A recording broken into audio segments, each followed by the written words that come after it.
Sangalkam a une trentaine de kilomètres à l'est de Dakar. Dans cette communauté rurale de quelques 50 000 âmes vit un petit groupe de Chinois.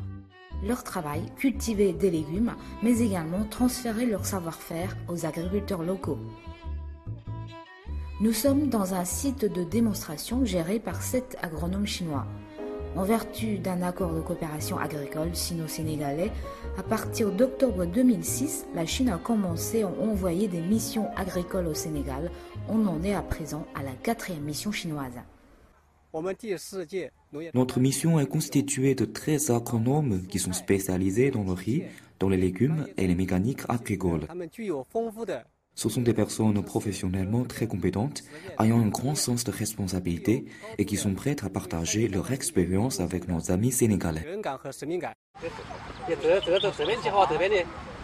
Ils sont venus pour, comme l'a dit le panneau, aider les producteurs sénégalais, surtout à changer les modes de production. Donc changer la pratique agricole, c'est aller vers la production et la productivité. Donc qu'est-ce que cela veut dire? Ça veut dire seulement essayer de booster les productions agricoles par les actions de formation. On sait que nous savons tous produire, mais parfois la différence ne tient que peu de choses.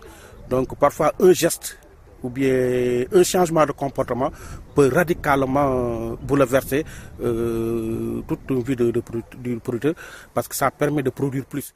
Chaque année, la mission organise plusieurs séances de formation dont les thèmes sont choisis selon les particularités des conditions naturelles sur place. La prévention des insectes nuisibles, la fertilisation des champs ou encore les solutions d'irrigation à basse consommation d'eau. Quand on organise une séance de formation, il y en a deux types. Soit c'est en externe, soit c'est in situ. In situ, c'est que nous appelons les producteurs pour les former quand il y a une innovation. Mais quand au sein de l'exploitation, il y a un problème que l'action de formation peut régler, là nous faisons des formations externes, in situ sur le champ. Ça permet de régler ce problème sur place et maintenant amener les producteurs à regarder comment, par l'action de formation, on a pu régler tel et tel problème. Amadoussou Diallo gère une ferme de 22 hectares près du site des Chinois.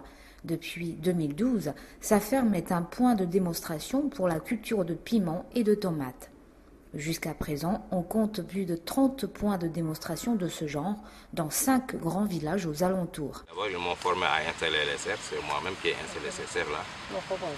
Puis à chaque semaine, il y a des techniciens qui viennent 2 fois par semaine chez moi pour me donner des conseils. Bon, il m'appuie en produits, en intrants, en produits phytosanitaires, en engrais, tout ça. Puis leur technique, vraiment, moi j'utilisais ma technique, mais depuis qu'ils m'ont donné leur technique, je ne regrette pas. Et en dehors d'apprendre des techniques culturelles avancées, les producteurs locaux ont également l'opportunité de découvrir de nouvelles variétés.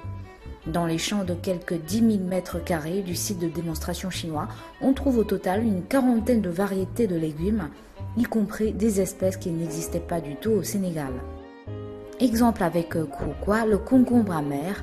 Malgré son goût extrêmement amer, c'est un légume largement consommé en Chine. C'est un légume extrêmement nutritif. Il contient plein de micro-éléments. Ça peut aider également à lutter contre les cancers et à préserver la jeunesse. Mais il faut faire attention. Son goût est très particulier.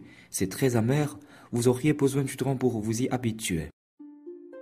Après Sangalkam, un autre site de démonstration chinois se trouve au département de Podor, à plus de 40 km de la capitale Dakar. Le site est spécialisé en riziculture.